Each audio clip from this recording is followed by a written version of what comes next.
Step-by-step guide on how you can use Walmart Pay at self-checkout. First, you have to download the Walmart app. Make sure the app is installed on your phone and then just sign into your Walmart account. Then we will have to set up Walmart Pay if we haven't already. Open up the app, click on Account, then we will choose Walmart Pay.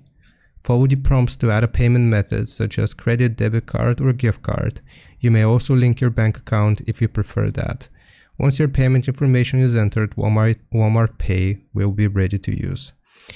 Then the third step will be shopping and proceeding to self-checkout. Add your items to your cart and proceed to the self-checkout machine. You want to scan your items as usual using the self-checkout scanner. The fourth step will be selecting Walmart Pay. Once all of your items have been scanned, you'll be prompted to pay. On the self-checkout screen, you want to select the option for Walmart Pay. You may have to choose a payment or more payment options section first. We'll open up the Walmart Pay on your phone.